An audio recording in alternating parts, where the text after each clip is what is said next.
اور اسی اسرائیل نے ہمارے یہاں آ کر ہم پر حملہ کی منصوبہ بندی کی ہے جو سب سے زیادہ شرمناک ہے۔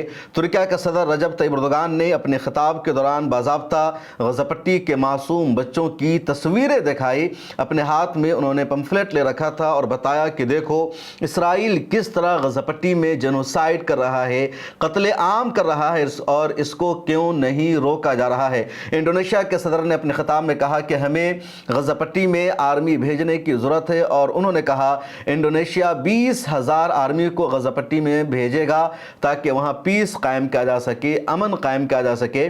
ان تمام رہنماؤں نے کھل کر بات چیت کی۔ اقوام متحدہ کی جنرل اسمبلی میں امریکی صدر ڈونلڈ ٹرمپ نے بھی اقوام متحدہ کی جنرل اسمبلی میں خطاب کیا، اور پہلے دن کے خطاب میں انہوں نے تو اقوام متحدہ کا ہی مذاق اڑایا اور کہا یونائٹڈ نیشن کسی کام کا ادارہ نہیں ہے، ابھی تک دنیا میں کسی بھی لڑائی کو یہ ادارہ ختم کروانے میں کامیاب نہیں ہو سکا، کوئی بھی تنازع ختم نہیں کروا سکا۔ یونائٹڈ نیشن کا قیام اس لیے عمل میں آیا تھا کہ یہ ادارہ دنیا میں پیس قائم کر سکے، امن و سلامتی کو قائم کر سکے، لیکن ابھی تک یہ ادارہ اپنے اس ایجنڈا میں ناکام ہے۔ یہ الگ بات ہے کہ ٹرمپ نے یہاں بھی دنیا میں جنگوں کو رکوانے کا کریڈٹ اپنے نام لیا اور کہا اب تک میں نے 7 جنگیں رکوا دی ہے، 7 ملکوں کے مسئلے کو ہم نے حل کرا دیا ہے۔ انڈیا اور پاکستان جو دونوں ملک ایٹمی توانائی کے حامل ہیں، دونوں کے پاس ایٹم بم ہیں، اس دونوں ملکوں کے بیچ میں بھی ہم نے جنگ کو رکوانے کا کام کیا، اور اس لیے نوبل پیس پرائز صرف ہمیں ملنا چاہیے۔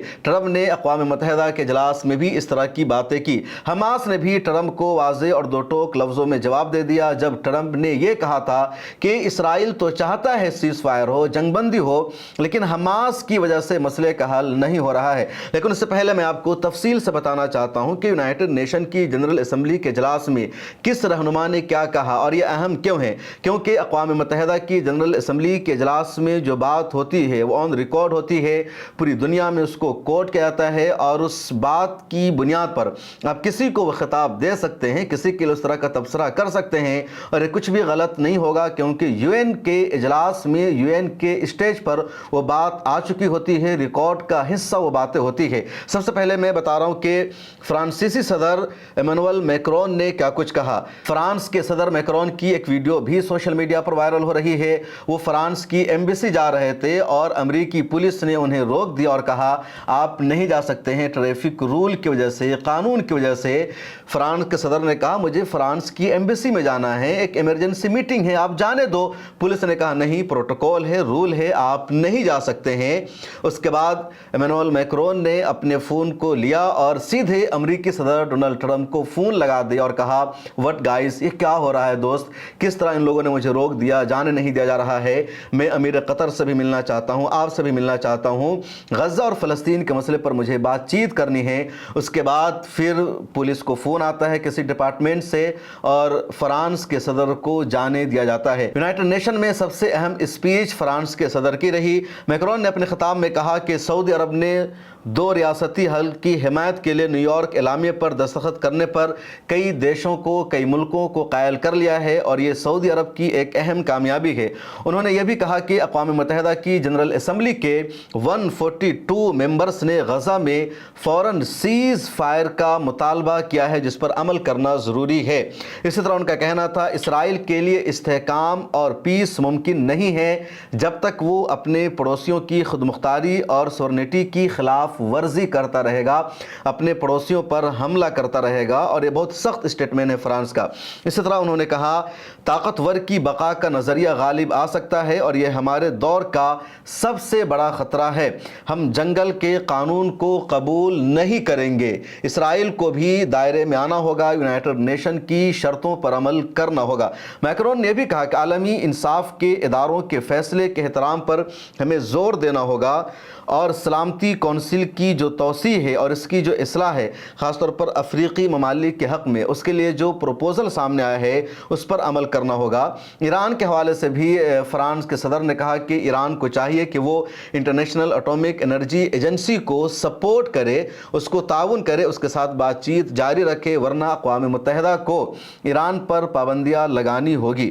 چلی کے صدر نے سب سے اہم بیان دیا۔ چلی کے صدر ہے گیبریل بورک۔ انہوں نے یونائٹڈ نیشن کے جنرل اسمبلی سے خطاب کرتے ہوئے کہا کہ اسرائیل غزہ پٹی میں جو کچھ کر رہا ہے وہ ہولوکاسٹ ہے، وہ جینوسائیڈ ہے، اور نتنیاہو سمیت تمام ذمہ داروں کو، اسرائیل کے تمام منسٹر کو انٹرنیشنل عالمی عدالت میں پیش کیا جانا چاہیے، بین الاقوامی عدالت میں انہیں مجرم قرار دیا جانا چاہیے۔ انڈونیشیا کے صدر نے خطاب کرتے ہوئے اعلان کیا کہ وہ غزہ میں امن اور پیس قائم کرنے کے لیے اور وہاں جاری جینوسائیڈ کو روکنے کے لیے 20,000 آرمی کو تعینات کرنے کے لیے بھیجنے کے لیے تیار ہیں۔ جنوبی افریقہ کے صدر نے کہا کہ اسرائیل جو کچھ غزہ پٹی میں کر رہا ہے وہ جینوسائیڈ ہے، قتل عام ہے، اور انٹرنیشنل کورٹ کو فوراً مداخلت کرنی چاہیے، اس پر روک لگانا چاہیے۔ پرتگال کے وزیر اعظم انتونیو کوسٹا نے اپنے خطاب میں کہا، ہم نے دنیا کی سب سے طاقتور قوت کا انتظار کیا، لیکن کیا ہمیں بدلے میں جنگ بندی ملی؟ ہم نے ہولوکاسٹ، روانڈا اور سربرینسٹا کی نسل کشی کو، جینوسائیڈ کو نہیں روکا، لیکن اب غزہ پٹی میں جو جینوسائیڈ ہو رہی ہے اسے ہمیں روکنا ہوگا۔ سلوانیا کے نائب وزیر اعظم نے کہا کہ غزہ پٹی کے مسئلے پر عالمی برادری کی، انٹرنیشنل کمیونٹی کی ناکامی واضح لفظوں میں سامنے آ گئی ہے اور انٹرنیشنل کمیونٹی ناکام ہو چکی ہے۔ غزہ پٹی اس کی واضح مثال ہے۔ اٹلی کے وزیر اعظم جارجیا میلونی نے اپنے خطاب میں کہا کہ اٹلی بھی فلسطین کو ایک آزاد اسٹیٹ کے طور پر ریکگنائز کرے گا، تسلیم کرے گا، لیکن اس کی ایک شرط یہ ہے کہ جب سیز فائر ہو جائے گا اور تمام ہوسٹیج اسرائیل کو واپس چلے جائیں گے، یعنی حماس جب تمام اسرائیلی قیدیوں کو رہا کر دے گا، اس وقت اس کے بعد اٹلی بھی فلسطین کو ایک آزاد اسٹیٹ کے طور پر ریکگنائز کر لے گا۔ نیشن کے اجلاس میں شیخ تمیم بن حمد الثانی کا خطاب بھی بہت اہم رہا، اور ان کی تقریر کا جو اہم نکات ہے، جو امپورٹنٹ پوائنٹ اس میں یہ ہے کہ انہوں نے اسرائیل کو بدمعاش اور دہشت گرد اسٹیٹ قرار دیا اور کہا 9 ستمبر کو دوحہ میں حماس کے مذاکراتی وفد پر حملہ کر کے اسرائیل نے ایک پیغام دیا کہ وہ سیاسی قاتل ہے، جو حملہ تھا وہ پولیٹیکل مرڈر تھا اور اس کو برداشت نہیں کیا جائے گا۔ قطر کے امیر نے آگے یہ بھی کہا کہ وہ ہمارے ملک میں آتے ہیں اور ہمارے یہاں بمباری کرنے کی منصوبہ بندی کرتے ہیں، اس کی پلاننگ کرتے ہیں۔ اسرائیل کا قطر پر حملہ ایک ٹیررسٹ اسٹیٹ اٹیک تھا۔ اسرائیل نے ان سیاستدانوں کو قتل کرنے کی کوشش کی جو غزہ جنگ روکنے پر غور کر رہے تھے، بات چیت کر رہے تھے۔ ایسے اسرائیل کے ساتھ کام کرنا مشکل ہے جو انسانی اصولوں کی عزت نہیں کرتا، جو ہیومن رائٹس کے اقدار کی پامالی کرتا ہے۔ کہ بدمعاش حکومت کی تعریف نہیں ہے؟ امیر قطر کا سیدھا سوال تھا۔ اردن کے بادشاہ عبداللہ دوم نے اپنے خطاب میں کہا کہ غزہ کی جنگ اقوام متحدہ کی تاریخ کا سب سے تاریک باب ہے اور ابھی تک UN اس جنگ کو نہیں روک سکا۔ ترکیہ کا صدر رجب طیب اردوغان نے اسرائیل کے جنگی جرائم کی مذمت کی، بنجامن نتنیاہو کو وار کرمنل کہا اور صاف لفظوں میں انہوں نے بتایا کہ اسرائیل نے 20,000 سے زائد بچوں کو اب تک قتل کیا ہے، بھوک کو ہتھیار بنایا ہے، ہسپتال کو اس نے نشانہ بنایا ہے، صحافیوں کو قتل کیا ہے، اور انہوں نے اس صورتحال کو انسانیت کا تاریک ترین لمحہ قرار دیا۔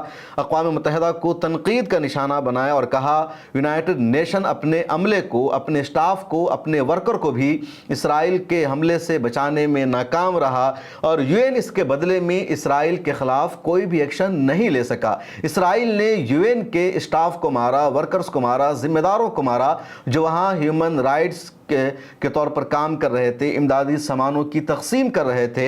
اور اگر دنیا کا کوئی اور ملک UN کے کسی اسٹاف اور اس کی ٹیم پر حملہ کرتا تو فوراً UN کی طرف سے اس دیش پر پابندی لگائی جاتی، لیکن یہاں UN اسرائیل پر پابندی نہیں لگا سکا۔ یہ اسرائیل کی سب سے بڑی کامیابی اور UN کی شدید ناکامی ہے۔ جیسا کہ میں نے بتایا کہ ترکیہ کے صدر رجب طیب اردوغان نے اپنے ہاتھوں میں بچوں کی تصویریں لے رکھی تھی اور پوری دنیا کی ضمیر کو جھنجھوڑنے کا انہوں نے کارنامہ انجام دیا۔ امریکہ کے صدر ڈونلڈ ٹرمپ کی جو اسپیچ ہے یونائٹڈ نیشن کی جنرل اسمبلی کی، وہ پچھلے کئی دنوں سے وائرل ہو رہی ہے، جس میں انہوں نے سب سے زیادہ تنقید یونائٹڈ نیشن پر کی ہے۔ اور ٹرمپ کی اس بات سے میں بھی ایگری کرتا ہوں کہ یونائٹڈ نیشن ایک مذاق بن گیا ہے۔ یہ ادارہ ان دیشوں کا کھلونا بن گیا ہے، ان دیشوں کے ہاتھ میں کھیلتا ہے جن کے پاس ویٹو پاور ہے، اور جن دیشوں کے پاس ویٹو پاور نہیں ہے ان کے ہاتھوں میں کچھ بھی نہیں ہے۔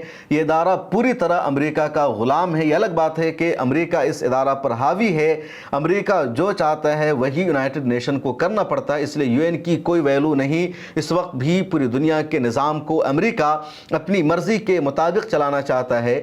یہ الگ بات ہے کہ فرانس، انگلینڈ جیسے ممالک اب مسئلہ فلسطین پر، غزہ پر امریکی پالیسی سے الگ راستہ اختیار کر چکے ہیں اور امریکہ دنیا میں اس وقت تنہا ہو چکا ہے۔ ٹرمپ نے اپنی اسپیچ میں یہ بھی کہا کہ سیز فائر اور جنگ بندی کے لیے جو بھی پروپوزل سامنے آیا تو اس کو حماس نے ریجیکٹ کیا۔ اسی طرح ٹرمپ نے یہ بھی کہا کہ فلسطین کو ایک اسٹیٹ کے طور پر تسلیم کرنا حماس کو انعام دینے کے مترادف ہے۔ ایران کے سینئر رہنماؤں کو ختم کرنا میری بڑی کامیابی ہے اور ایران کو قابو میں رکھنا میری اولین ترجیح ہے۔ میں دنیا کا وہ رہنما ہوں جو دہشت گردی ختم کرنے کے لیے پرعزم ہے۔ یہ امریکی صدر ٹرمپ کا بیان تھا، لیکن حماس نے فوراً امریکی صدر کے بیان پر جواب دیا کہ سیز فائر اور جنگ بندی کی راہ میں سب سے بڑی رکاوٹ اسرائیل ہے۔ جب بھی امریکہ کی طرف سے کوئی پروپوزل آیا ہے سیز فائر کا یا کسی بھی اور مسئلے کا تو ہمیشہ حماس نے پوزیٹیو رسپونس دیا ہے، لیکن اسرائیل کی طرف سے ہمیشہ اس کو ریجیکٹ کیا گیا۔ اسرائیل کی طرف سے لگاتار شرطیں لگائی گئی اور کوئی بھی پروپوزل کسی نتیجے تک نہیں پہنچ سکا، تو حماس نے فوری طور پر ٹرمپ کو جواب دیا۔ اب دیکھنا یہ ہے کہ ٹرمپ آگے کیا کرتے ہیں۔ مسلم رہنما جو ہیں ان کے ساتھ امریکی صدر ڈونلڈ ٹرمپ کی ملاقات ہو چکی ہے۔ اسرائیل کے پرائم منسٹر بنجامن نتنیاہو سے بھی ملاقات ہونے والی ہے، لیکن غزہ پٹی میں جاری سیز فائر کے لیے فی الحال کوئی بھی فیصلہ نہیں ہو سکا ہے۔ اور اگر اس مرتبہ بھی یعنی یونائٹڈ نیشن کا یہ جو 80واں اجلاس ہے، اس اجلاس میں دنیا بھر کے رہنما موجود ہیں۔ 29 ستمبر تک یہ اجلاس جاری رہے گا جو 23 ستمبر سے شروع ہو چکا ہے، اور اگر اس اجلاس کے دوران بھی غزہ پٹی پر اسرائیل کا حملہ بند نہیں ہوتا ہے، سیز فائر کا فیصلہ نہیں ہو پاتا ہے، تو پھر پوری دنیا کو سمجھ لینا چاہیے کہ جس کی لاٹھی اس کی بھینس، یعنی دنیا میں جنگل راج قائم ہے اور یونائٹڈ نیشن کی کوئی ویلو نہیں، اس کی کوئی حیثیت نہیں۔ محض یہ ادارہ بھی ویسا ہی ہے جس طرح اسلامی تعاون تنظیم ہے، یعنی OIC کے بارے میں ہم ہمیشہ بولتے ہیں، بات چیت کرتے ہیں کہ 57 مسلم دیشوں کی تنظیم ہے OIC، جہاں دنیا بھر کے مسلم ممالک کے رہنما اکٹھے ہوتے ہیں۔ سال میں ان کا سربراہی اجلاس ہوتا ہے، فورن منسٹرز کا اجلاس ہوتا ہے، اور ہر معاملے پر وہ صرف مذمتی بیان جاری کرتے ہیں، اور اس لیے مذاق اڑایا جاتا ہے کہ OIC کس کام کے لیے؟ نشستن، گفتن، برخاستن، یعنی بیٹھنا، بات چیت کرنا اور اٹھ جانا، اس کے علاوہ OIC کا کوئی کام نہیں رہ گیا ہے۔ لیکن اگر یونائٹڈ نیشن کے اس اجلاس سے کوئی بھی فیصلہ نکل کر سامنے نہیں آ پاتا ہے تو مطلب یہ ادارہ بھی OIC جیسا ہے، اس کی بھی دنیا میں کوئی ویلو نہیں رہ گئی ہے، کیونکہ امریکہ کے نظام کے مطابق یہ ادارہ چلنے لگا ہے۔ اس ویڈیو میں اتنا ہی کہ آپ کو امید ہے کہ اقوام متحدہ کی جنرل اسمبلی کا یہ اجلاس کوئی رزلٹ لے کر آئے گا، یا اجلاس بھی پہلے کی طرح ایک علامتی اجلاس ثابت ہوگا اور غزہ پٹی میں سیز فائر کا فیصلہ نہیں ہو پائے گا۔ مجھے دیجیے اجازت، ملت ٹائمز کو سبسکرائب کر لیجیے۔ اللہ حافظ۔